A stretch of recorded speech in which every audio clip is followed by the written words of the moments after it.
예, 감사합니다. 오늘도 잘 준비된 찬양으로 우리 예배를 시작해 주시고 또 잘 준비된 기도로 우리의 마음을 모아주셔서 감사합니다.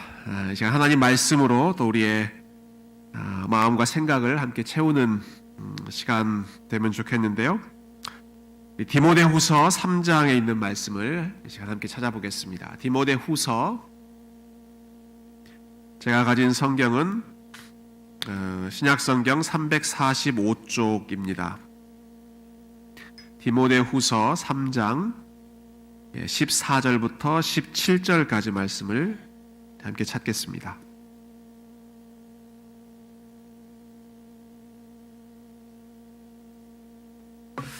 네, 디모데후서 3장 14절부터 17절까지 찾으셨으면 우리 한 목소리로 같이 읽겠습니다. 시작. 그러나 너는 배우고 확신한 일에 거하라. 너는 네가 누구에게서 배운 것을 알며 또 어려서부터 성경을 알았나니 성경은 능히 너로 하여금 그리스도 예수 안에 있는 믿음으로 말미암아 구원에 이르는 지혜가 있게 하느니라.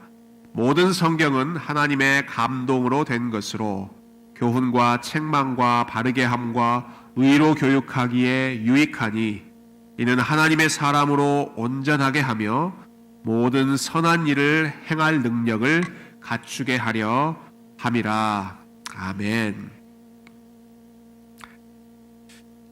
오늘의 교리 문답은 저희가 42번인데요. 하나님 말씀에 대한 내용입니다. 우리 먼저 질문과 답을 한번 읽어보고 내용을 함께 살펴보겠습니다. 질문은 하나님의 말씀은 어떻게 읽고 또 어떻게 들어야 합니까? 라는 것인데요. 답변을 한번 읽어볼까요? 시작. 하나님의 말씀은 부지런하게 준비된 마음으로 그리고 기도하는 마음으로 읽고 들어야 합니다. 그리하여 우리는 그 말씀을 믿음으로 받아들이고 우리 마음에 간직하며 우리 삶에서 실천해야 합니다. 문답을 읽으시면서 여러분 이미 눈치채셨겠지만 오늘 문답의 주제, 오늘 함께 나눌 내용은 하나님 말씀에 대한 내용입니다. 근데 이 내용이 어떤 흐름에서 어떤 맥락에서 나왔는지를 먼저 우리가 기억하면 좋겠습니다. 지금 교리문답의 크게 세 부분 중에 마지막 3부에 해당하는 성령 하나님께서 어떤 일을 하시는가 하는 부분을 우리가 지금 다루고 있습니다.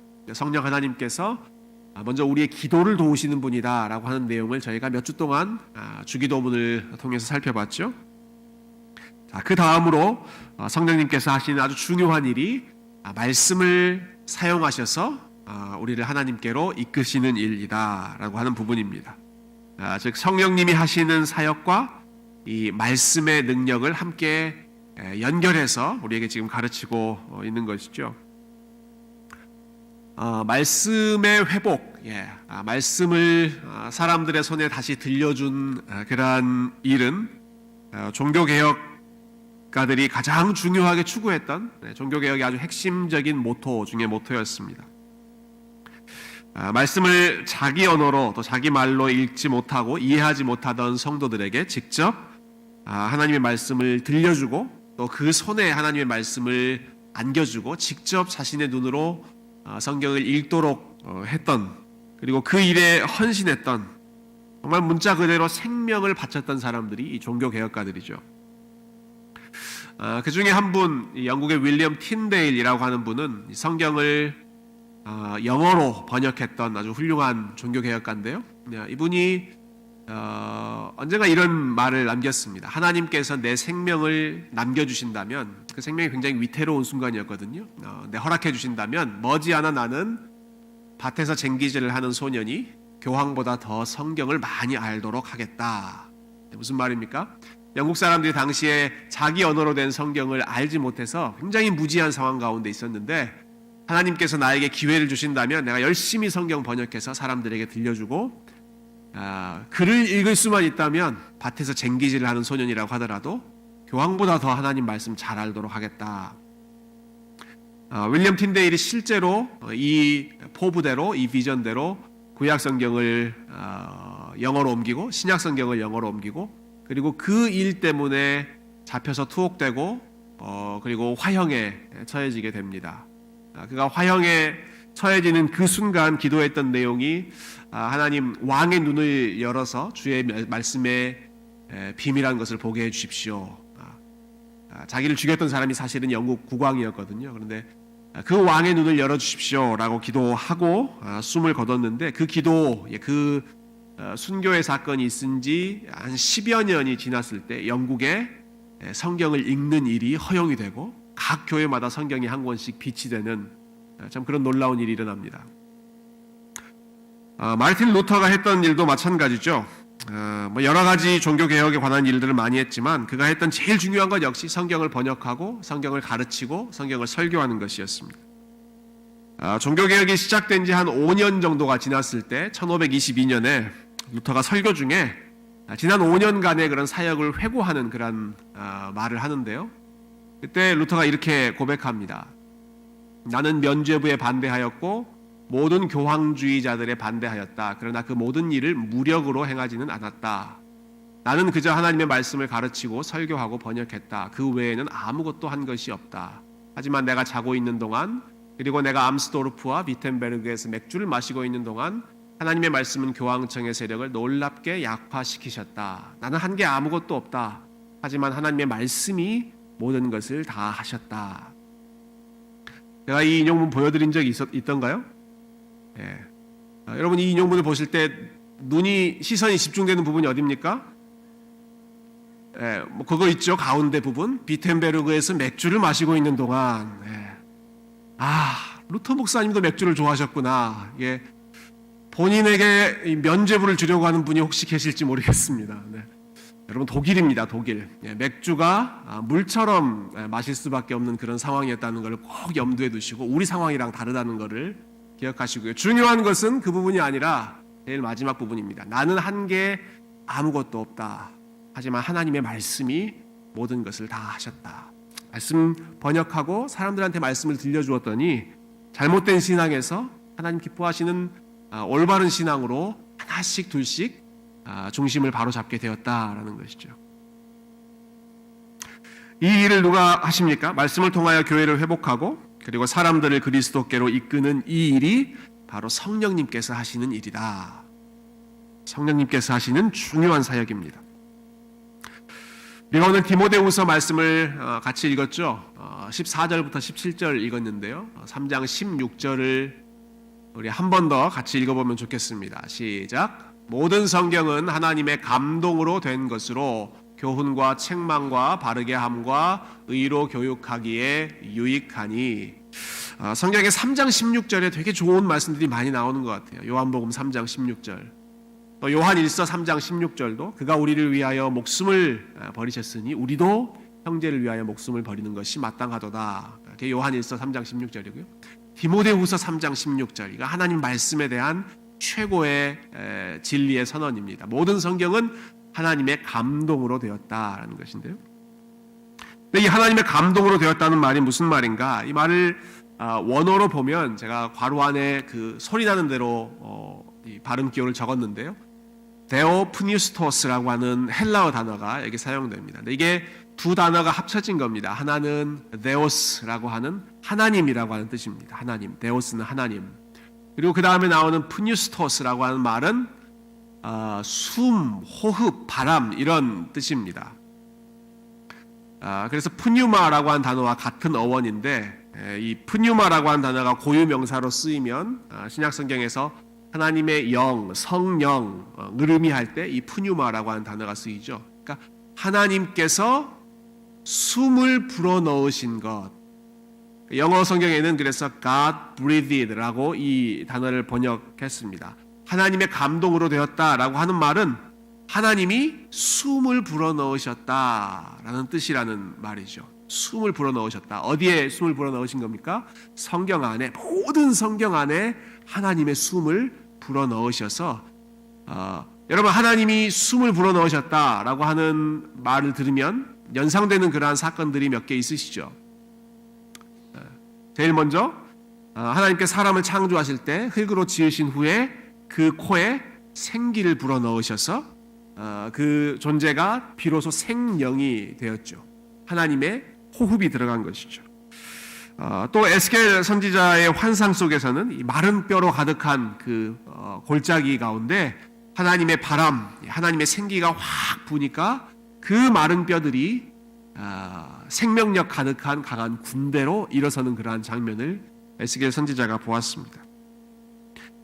마찬가지로 하나님께서 그분의 숨을 불어넣으신 그 대상이 우리가 읽고 있는 이 성경책이다라는 것이죠. 물론 성경을 기록한 여러 인간 저자들이 있지만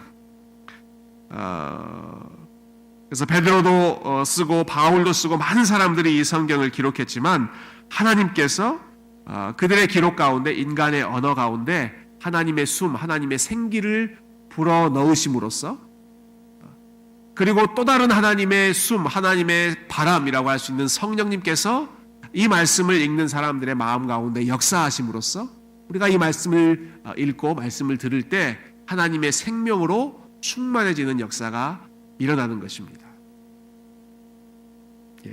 그 일을 하나님의 영 성령님께서 하신다라는 것이죠. 종종 이렇게 우리가 소속되어 있는 소위 개혁주의 신앙을 추구하는 교회 혹은 장로교회에 대해서 이런 편견을 갖는 분들이 간혹 계십니다. 다 좋은데 장로교회는 성령론이 약하다, 성령의 역사를 강조하지 않는다라고 하는 그런 비판이 종종 제기될 때가 있습니다. 순복음교회, 오순절 교단은 아주 뜨겁고 아주 찬양도 열정적으로 하고 우리 교회 찬양하는 거 보니까 충분히 우리도 뒤지지 않는 그런 뜨거움이 있는데요. 아주 열정적으로 열광적으로 하는 그러한 모습에 비해서 아주 장로교회는 차분하고 좀 밋밋한 그런 느낌을 받는다고 생각하는 분들이 개혁주의 교회는 이 성령론이 약하다라고 하는 비판을 종종 하십니다. 그렇지 않습니다. 여러분, 그렇지 않습니다. 우리가 성령의 역할을, 성령의 사역을 강조하는 것도 중요하지만 도대체 성령님께서 어떠한 역사를 하시는지를 올바로 이해하고 강조하는 것이 중요합니다. 그냥 단순히 인간의 감정을 뜨겁게 하는 것이 성령의 역사가 아니라 성령님은 말씀의 영이시기 때문에 말씀을 통해서 죄인들을 깨우치시고 말씀을 통해서 하나님 알게 하시는 그 역사를 가장 주도적으로 하시는 분이 성령님이시죠.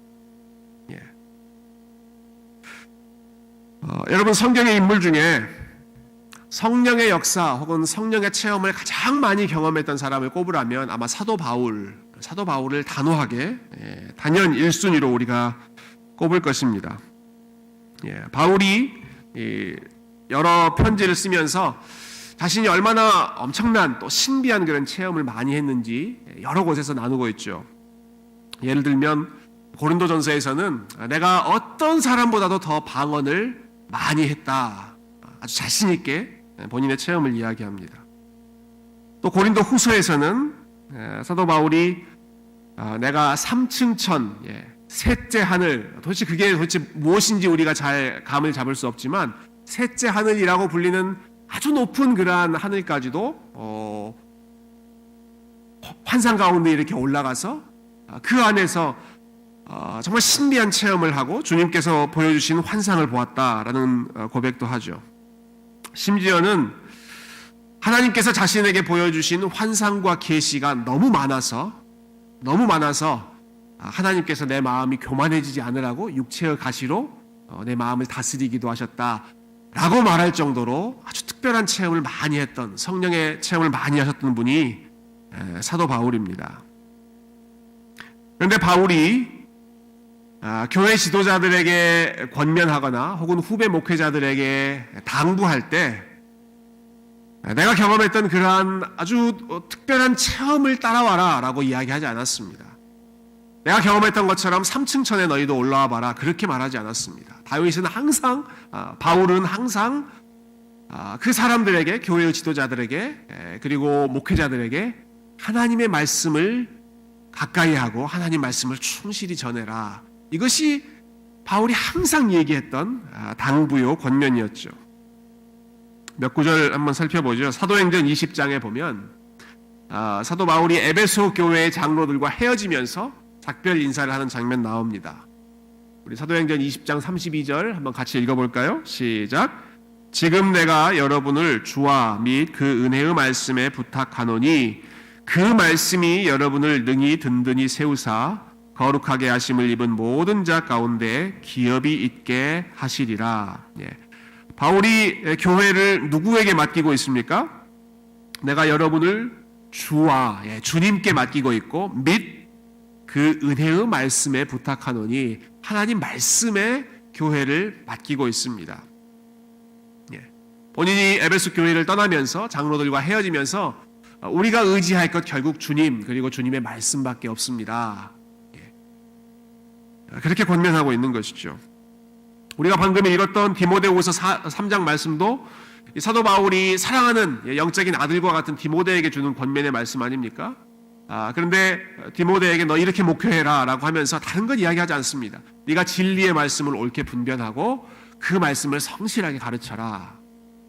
우리가 읽었던 부분은 네가 누구에게서 배웠는지 어려서부터 배웠던 것을 잘 기억하고 있으니까 그 말씀, 하나님의 감동으로 된 그 말씀을 충실히 따라가라. 이것이 끝까지 지켜야 할 우리의 믿음의 경주이다.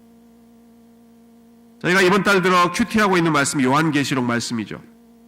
사도 요한 역시 신비한 환상을 많이 봤던 그런 사람이죠. 근데 그 역시도 교회를 향해서 이렇게 말합니다.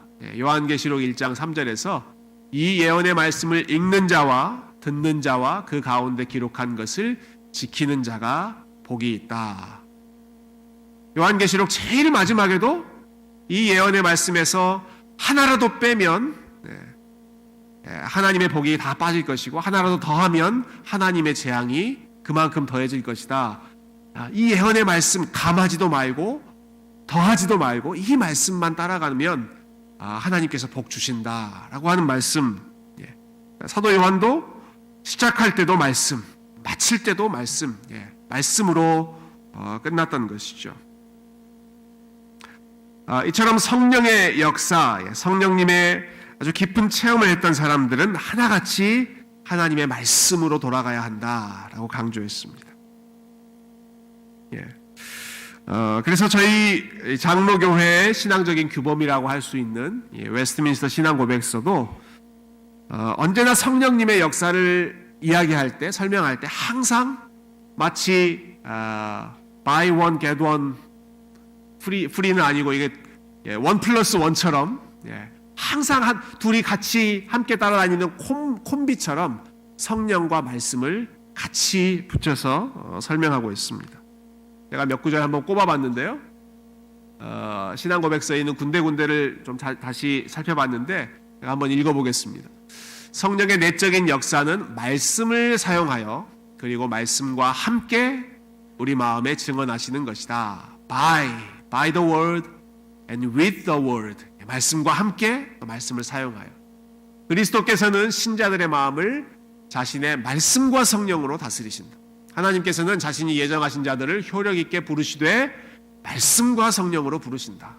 신자는 그리스도의 말씀과 성령으로 더욱 성화된다. 믿음의 은혜는 그들 안에서 이루어진 그리스도의 성령의 역사이며 이는 일상적으로 말씀의 사역을 통해 증가되며 강화된다. 마치 수학 공식처럼 말씀이 나오면 그 옆에 항상 성령님이 나오고 성령님의 역사가 나오면 그 다음에 꼭 바로 말씀의 역사를 같이 긴밀하게 연결시키고 있습니다. 두 가지가 따로 떨어질 수가 없다는 것이죠. 성령님께서 역사하실 때는 반드시 말씀을 통해서 역사하시고 말씀이 선포되거나 말씀을 읽을 때에는 성령님의 도움 없이는 능력이 나타날 수 없다. 이것이 우리의 신앙 고백의 아주 중요한 부분이죠. 우리를 부르실 때도 말씀과 성령으로, 믿음을 주실 때도 말씀과 성령으로, 우리를 거룩하게 성화의 여정을 하시는 것도 결국 말씀과 성령이 함께 역사하시는 것이다. 이 내용을 또 다른 우리 신앙 고백의 중요한 문서죠. 웨스트민스터 대요리 문답에 보면 참 이 대요리 문답이 하나님의 말씀을 우리가 어떻게 사용해야 하는지에 대해서 아주 자세하게 설명하고 있는데요. 시간이 많이 없지만 한 번씩 읽어보는 것으로 우리가 충분히 그 내용을 좀 기억할 수 있을 것 같습니다. 155번 질문에 보면 어떻게 해서 말씀이 구원에 이르는 효력을 갖게 됩니까? 이렇게 물어보고요. 어떻게 해서 하나님의 말씀이 우리를 구원으로 이끕니까? 라는 부분이죠. 그리고 그 다음에 이렇게 설명합니다. 하나님의 영이, 성령님께서 우리가 말씀을 읽는 것을 사용하시고 특별히 말씀을 설교하는 것을 사용하셔서 다음과 같은 일을 이루십니다. 죄인들로 하여금 자신의 죄를 깨닫게 하시고 확신시키시고 겸손케 낮추시며 그들을 자기 자신으로부터 끌어내어 그리스도께로 이끄시며, 여기 영어 표현이 참 재밌습니다. Driving them out of themselves and drawing them unto Christ. 그들이 자기 자신의 세상에 갇혀 있는, 자기 자신으로 똘똘 뭉쳐 있는 그곳으로부터 사람들의 마음을 빼내어서 그리스도께로 인도하시는 일을 성령님께서 말씀을 사용하셔서 하십니다라는 거죠. 그리고 그리스도의 형상을 담게 하시고 그리스도의 뜻에 복종하도록 하십니다. 즉 하나님의 말씀을 읽고 하나님의 말씀, 선포되는 말씀을 듣는 것이 우리의 구원을 이루는데 얼마나 중요한 역할을 하는지, 그리고 그 가운데 성령님께서 얼마나 긴밀하게 역사하시는지를 이 대우리 문답 155번이 설명하고 있는 것이죠. 이렇게 말씀의 중요성을 강조하는 데서 그치지 않고요. 한 걸음 더 나아가서 한 세 가지 정도 차원으로 이 말씀을 우리가 어떻게 다루어야 하는지를 또 가르치고 있는데요. 첫 번째는 말씀을 설교하는 자들이 어떻게 설교해야 하는지, 그리고 말씀을 읽는 사람들이 어떻게 읽어야 하는지, 또 말씀을 듣는 사람들은 어떻게 들어야 하는지, 이런 부분들을 대요리 문답에서 하나씩 가르치고 있습니다. 먼저 말씀을 설교하는 자들에게 요구되는 그러한 책임을 잠깐 살펴보면 좋겠는데요. 물론 여러분들이 말씀을 설교하는 위치에 있지는 않지만 여러분 이 내용들을 가지고 말씀을 가르치는 목회자들을 위한 기도 제목으로 여러분이 사용해 주시면 좋겠습니다. 이렇게 정리되어 있는데요. 말씀 사역으로 부름을 받은 사람들은 건전한 교리를 설교하되 총 6가지의 부사를 그 뒤에 덧붙입니다. 제일 먼저는 부지런히, 말씀을 설교하는 자들은 부지런히, 때를 얻든지 못 얻든지 부지런히 설교해야 한다, 전해야 한다. 두 번째는 평이하게, 사람들이 이해할 수 있도록 쉽게 말씀을 전해야 한다. 특별히 이 평이하게라고 하는 부분에는 설명을 덧붙이기를 성령의 능력으로 아주 심플하게, 복잡한 인간적인 지혜나 어떤 교묘한 그러한 논리가 아니라 성령님께서 말씀하시는 그 단순한 진리를 분명하게 증거하는 그러한 평이한 설교를 해야 한다라는 것이죠. 세 번째는 충성스럽게, faithfully, 이 부사를 통해서 말씀하고자 했던 것은 성경의 어느 한 부분, 특정한 부분만 하는 것이 아니라 성경 처음부터 끝까지 충성스럽게, 물론 한순간에 짧은 시간에 될 수 있는 일은 아니지만 하나님의 전 경륜을 성도들에게 충성스럽게 계속 가르치는 것이 좋은 설교이고요. 그 다음에 지혜롭게 설교해라. 이 말은 이 부분이 저도 참 인상적이었는데요. 지혜롭게 설교한다라고 하는 것을 이 신앙 고백서를 만든 사람들은 이렇게 설명했습니다. 청중들의 필요성을 설교자 자신에게 적용하고, 다시 말해서 설교하는 사람이 하고 싶은 이야기를 다 하는 것이 아니라 청중들이 필요한 이야기를, 그들의 영적인 필요를 잘 살펴서 설교해야 하고, 그리고 청중들의 영적인 수준, 캐패시티에 맞게 너무 어렵게 설교하는 것이 아니라 눈높이를 맞춰서 설교하는 것이 지혜로운 설교다. 다섯 번째로는 열정적으로 설교해라. 하나님과 성도들을 향한 뜨거운 사랑의 마음을 가지고 설교해라. 그리고 마지막으로 sincerely, 진실하게 하나님의 영광과 사람들의 구원을 목표로 삼고 설교해야 한다. 여러분이 내용들을 혹시 우리 교회 목사님들이 이대로 설교하고 있는가 아닌가 이런 체크리스트로 사용하시기보다 우리 교회 목사님들이 이렇게 설교하시면 좋겠다 하는 기도의 제목으로 삼으시기를 축원합니다. 예. 이번 주에 부지런히 설교하는지 평이하게 설교하는지 이렇게 보지 마시고요. 오늘 여러분 기도하실 때 우리 교회 어린아이들을 위해서 설교하는 분부터 EM, 청년부 또 저에 이르기까지 어떤 사람이든지 참 하나님 말씀 성실하게 설교해서 우리 교회가 말씀으로 충만하게 성도들이 말씀 잘 먹을 수 있게 해달라고 그렇게 기도해야겠죠. 참 이 일이 어렵습니다.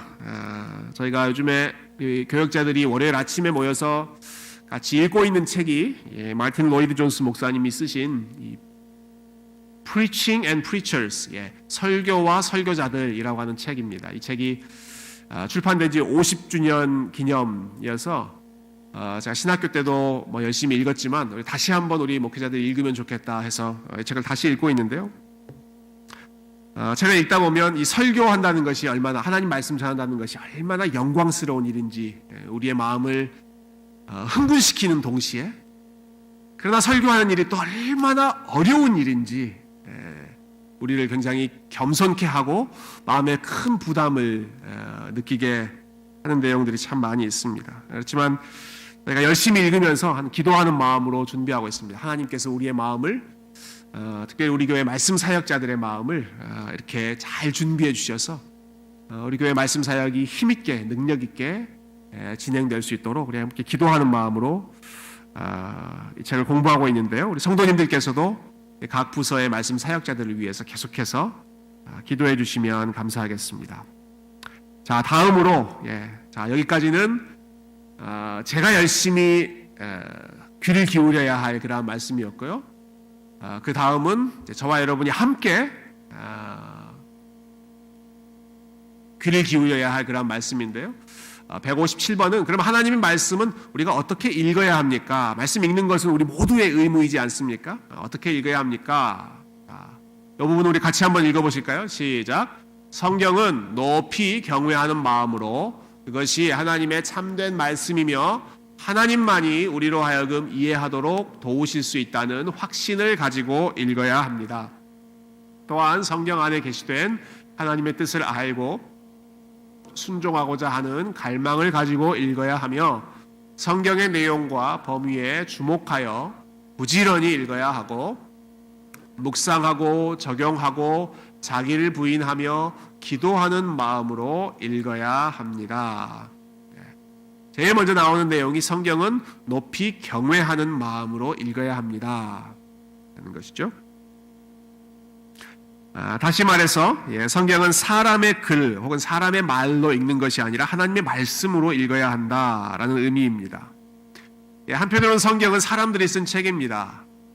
다윗도 시편을 쓰고 모세도 여러 모세 오경을 쓰고 마태, 마가, 누가, 요한이 복음서를 기록하고 사람들이 열심히 기록한 그런 책입니다.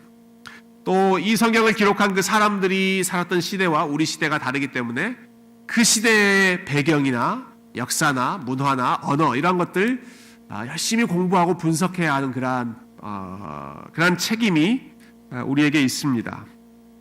그렇지만 그러한 모든 연구와 분석이 필요함에도 불구하고 성경은 단순히 사람의 책으로 오래전 이스라엘의 역사만 있는 책으로 읽는 것이 아니라 이 성경 가운데 말씀하시는 하나님을 만나기 위한 목적으로 우리가 성경을 읽고 가까이 해야 합니다. 사람의 말이 아니라 그 언어를 통해서 숨을 불어넣으시는 하나님, 그 하나님을 만나기 위한 목적으로, 즉 이 말씀은 어떤 탁월한 사람이 나에게 가르치는 말이 아니라 하나님께서 위에서 나에게 권위 있게 하시는 말씀이기 때문에 그 말씀의 권위 아래에서 하나님 무슨 말씀을 하시든지 내가 듣겠습니다. 겸손한 마음으로 성경을 읽는 것이 성경을 대하는 올바른 태도이죠. 제 아무리 성경에 대한 지식이 많이 있다고 하더라도 아주 세계 최고의 그런 탁월한 성경 학자라고 하더라도 이 하나님에 대한 존경의 마음, 사랑의 마음이 없으면 그것은 올바른 성경을 읽는 태도가 아닙니다. 그러나 아무리 지식이 부족하고 연약하다고 할지라도 하나님 사랑하는 마음으로, 하나님 경외하는 마음으로 이 말씀을 읽는 사람은 가장 올바르게 성경을 읽는 하나님의 백성이 되는 것이죠. 특별히 한 가지 더 생각해 본다면 성경을 읽는 목적은 여러 가지 내용들이 나와 있습니다만은 결국 이 말씀을 통해서 하나님의 뜻을 알고 믿고 순종하는 것이다. 하나님의 뜻을 순종하는 것이 우리가 성경을 읽는 궁극적인 목표입니다. 어린 사무엘이 하나님 말씀하실 때 고백했던 것처럼 주여 말씀하옵소서 주의 종이 듣겠나이다. 무슨 말씀하시든지 제가 따르겠습니다 라고 하는 순종하는 마음으로 우리의 마음이 준비되어 있을 때 하나님의 말씀을 더 분명하게 이해할 수 있습니다. 여러분, 순종하는 마음으로 준비가 되어 있지 않은데 무슨 말씀을 하더라도 그것을 순종할 그러한 준비가 되어 있지 않는다면 성령님께서 뭐라고 우리에게 말씀하시겠습니까? 주님 무슨 말씀을 하시든지 제가 따르겠습니다 라고 할 때 이 말씀이 살아 운동하는 능력 있는 말씀으로 우리에게 다가오는 거죠. 특히 제 눈에 들어오는 표현 중에 하나가 제일 마지막 줄에 있는 표현인데요. 그것을 묵상하고 적용하고 자기를 부인하며 기도하는 마음으로 읽어야 합니다 라고 하는 표현이 굉장히 새롭게 제 눈에 들어왔습니다. 성경을 읽을 때 자기를 부인하는 마음으로 읽자라는 것입니다. 내 뜻을 컨펌하는 마음으로 읽는 것이 아니라 내 뜻을, 내 생각을, 내 신념을 뒷받침하는 그러한 마음으로 이 성경을 읽는 것이 아니라 자기를 부인하는 마음으로 말씀을 읽을 때 챌린지 되는 말씀, 도전이 되는 말씀, 어려운 말씀, 나에게 변화를 요구하는 그러한 말씀이 우리에게 꼭 필요한 말씀입니다. 물론 우리가 힘들 때 우리를 위로해주고 우리의 마음을 따뜻하게 해주는 그런 말씀도 하나님의 귀한 말씀이지만 말씀에 부딪힐 때 하나 둘 우리의 마음을 그 말씀의 권위 아래 두고 나 자신을 부인하면서 이 말씀에 따라 살기로 헌신하는 그러한 말씀과 씨름하는 그러한 과정이 말씀을 올바로 읽는, 자기를 부인하면서 성경을 읽는 올바른 태도가 되는 것이죠. 자, 이것은 말씀을 들을 때도 마찬가지입니다. 여러분, 말씀 들을 때도 비슷한 원리가 적용되는데요. 우리 마지막 160번 우리 이 말씀 이 내용을 한번 같이 마지막으로 한번 읽어보죠. 시작. 선포되는 말씀을 듣는 자들에게는 부지런함과 준비함과 기도가 요구된다. 듣는 자들은 자신이 들은 것을 성경에 비추어 검토하며 그 진리를 믿음과 사랑과 온유함으로 받아들여야 한다. 또한 그 말씀을 묵상하고 마음에 간직하며 삶의 열매로 이어가야 한다. 여러분, 말씀으로 교회가 풍성해지는 일은 말씀을 설교하는 목사의 노력만으로 되는 것이 아닙니다. 말씀을 듣는 자들의 노력도 필요합니다.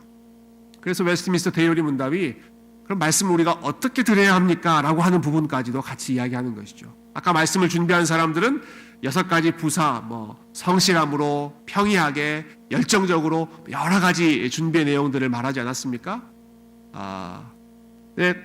말씀을 설교하는 사람의 준비로 끝나는 것이 아니라 듣는 사람들도 부지런히 말씀을 듣고 말씀을 기대하는 마음으로, 준비하는 마음으로 듣고, 그리고 말씀을 기도하는 마음으로 들어야 한다. 또 말씀 들은 것을 정말로 그러한지 마치 사도행전 17장에 나오는 베레아 교인처럼 성경의 여러 내용들을 연결해 보면서 함께 검토해 보는 그러한 성숙한 자세도 필요하고요. 무엇보다 그 말씀을 마음에 간직하고 삶의 열매로 이어가려고 하는 그러한 순종하는 태도가 말씀을 듣는 청중들, 특별히 이 자리에 앉아 계신 여러분들의 마음 가운데 준비되어야 할 태도인 것이죠. 그래서 주중에 저는 열심히 말씀을 전하는 자로서 준비하고 그리고 주일 예배 혹은 금요 예배를 나오실 때 여러분들도 말씀을 듣는 자로서의 준비를 함께 할 때 여러분, 마치 좋은 관객이 좋은 공연을 만드는 것처럼 좋은 청중이 그리고 좋은 성도들이 좋은 설교를 만들어냅니다. 예. 좋은 설교자가 좋은 회중을 만들어내는 것도 맞는 말이지만 좋은 청중들이 있을 때 좋은 설교자가 준비되고 또 좋은 설교가 나오는 것 역시 똑같이 맞는 그런 원리이죠. 지난번 양육반 그 화요일 모임이었던 것 같은데요. 아마 오전 모임이었던 것 같은데 오전에는 주로 자매님들이 많이 오시기 때문에 뭐 여러 가지 이야기하다가 반찬 얘기가 나왔어요. 반찬 얘기. 다 이제 집에서 반찬도 많이 하시고 밥도 열심히 하시는 그런 분들이신데 이런 얘기 하시더라고요. 열심히 좋은 반찬을 이것저것 준비해 놔도 남편이 혹은 아이들이 딱 자기가 먹고 싶은 거 하나만 계속 먹고 있으면 그 다음부터는 별로 좋은 반찬을 해주고 싶지가 않다. 동의하십니까? 우리 여러 자매님들이 계시는데요. 그럼 열심히 말씀을 준비했는데 그 말씀의 전체적인 것을 다 어프리시에이트 하기보다 그냥 내가 좋아하는 부분만 취사 선택해서 듣는다든지 아니면 그냥 내 귀에 좋은 것만 그냥 거기에만 내 마음이 익숙해져 있다면 말씀을 전하는 사람은 결국 인간인지라 거기에 조금씩 길들여질 수밖에 없습니다. 그러나 청중의 귀가 그리고 말씀을 듣는 성도들의 수준이 높아지면 높아질수록 말씀을 전하는 사람도 더욱 긴장감을 가지고 대충 준비해서는 안 되겠구나. 최선을 다해서 말씀과 씨름하면서 그 말씀을 먼저 설교자 자신에게 적용하며 또 성도들과 나누는 그러한 시너지가 말씀을 전하는 자와 듣는 자 사이에서 함께 이루어져야 하는 것이죠. 그리고 이러한 쌍방간의 상호작용은 결국 성령님께서 최종적으로 하시는 일입니다. 성령님께서 준비하는 자에게도 그리고 말씀을 듣는 자에게도 함께 역사하셔서 우리가 말씀을 읽을 때, 전할 때, 들을 때 저와 여러분의 마음 가운데 하나님의 이 생명의 말씀이 충만하게 채워지고 우리가 아까 들은 디모데후서 3장 16절 말씀처럼 하나님의 생명의 호흡이 하나님의 바람이 우리가 말씀을 가까이 할 때마다 우리의 심령 가운데 불어넘치는 그러한 놀라운 역사가 일어나기를 주님의 이름으로 축원드립니다.